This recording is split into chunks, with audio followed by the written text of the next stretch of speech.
Hello everyone, today I'm going to review the book The Accidental Highwayman by Ben Tripp.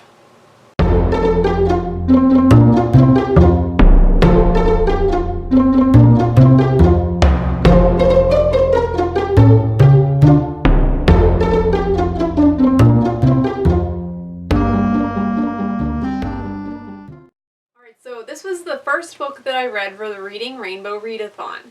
What it is about is the main character, Kit. I always want to say Kip. Yeah, Kit. Sorry, Kit. He is a servant for a man whom he doesn't know is actually a famous criminal. The name of his master is Whistling Jack. That's like his criminal name. So one night, Whistling Jack comes home. He's been injured. Kit finds out from him that there are these men after him. So Kit gets the idea, in order to lead these men away from the house, he needs to dress in his master's clothes, get on his horse, and kind of rush off away from the house so that these men think that Whistling Jack is actually going away from the house and he's not in the house.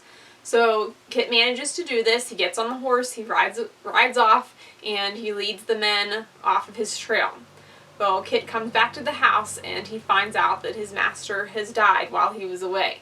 And before he died, he managed to, Kit thought he was making like a will, but in fact he actually drew a map. Before his master died, he tells Kit that he needs to go find a witch. Kit's kind of like confused by this. He's like, what do you mean a witch? Like, it just seems strange to him. While Kit is back at the house, like the king's soldiers show up at the house. And Kit knows that he has to run, because if the king's men see him in Whistling Jack's clothing, they're going to think he's Whistling Jack, and there's no way he's going to be able to convince them that actually his master was this criminal and not himself. He gets on his horse, he takes the map, and he takes his dog Demon, and he rides off. And eventually he does find this witch, and this witch tells him that he has to help rescue this princess because Whistling Jack had promised to help find this princess before he died. So Kit does this. He finds the princess and he manages to help her run away, and for a while he doesn't come across her again. Like, meanwhile he encounters like these goblins and these fairies, and Kit realizes, there's a lot weirder, more stranger things are going on than he expected. He didn't know about that witches were real, goblins and fairies were real. So eventually he comes upon the princess again. Her name is Morgana, but she's disguised, and she looks like she's very ugly.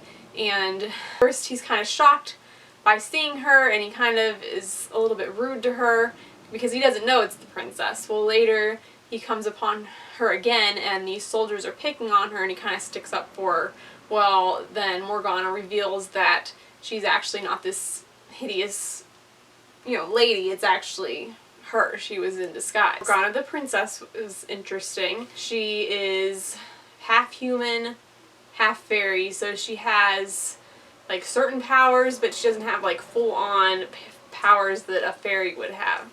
Like, she has this cloak that she can kind of like turn around her, and she can disguise herself in different ways using this cloak. Let's see, Kit meets up with Morgana, and he kind of realizes he needs to help her. She's not going to be able to survive well on her own. So they kind of band up, and then they come upon Lily. Lily is someone who Kit knows from when he used to work on like a carnival sideshow type thing. Like, Kit used to do, like, he was like a trick rider where he would get on a horse and do tricks, obviously.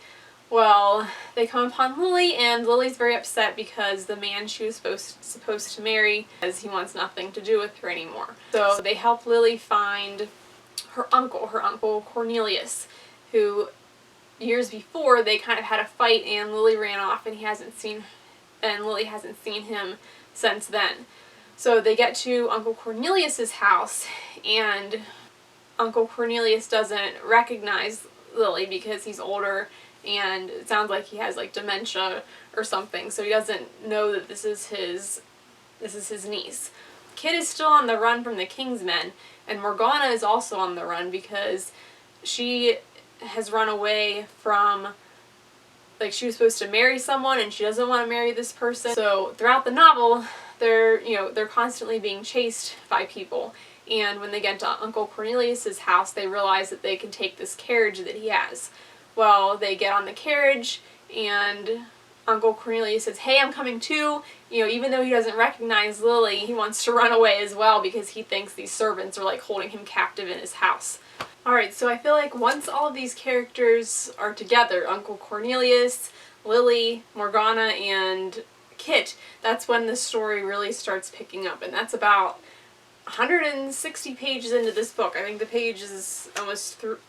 book is almost 300 altogether. So it took a while for me to really get into this book, but once it got going, I really liked it. I enjoyed it. This is very much a traditional fairy tale.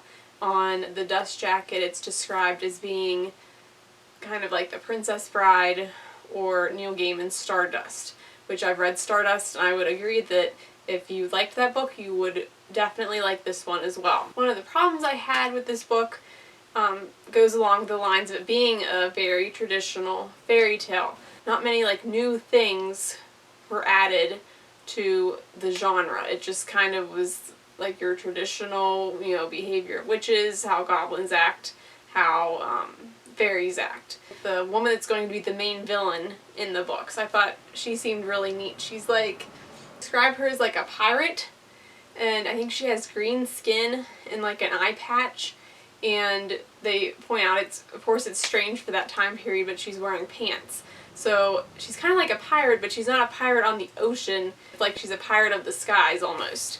At first I thought there was going to be like a love triangle between Kit, Morgana, and Lily, but that's not going to happen, which I was kind of glad because I get sick of love triangles sometimes in young adult books.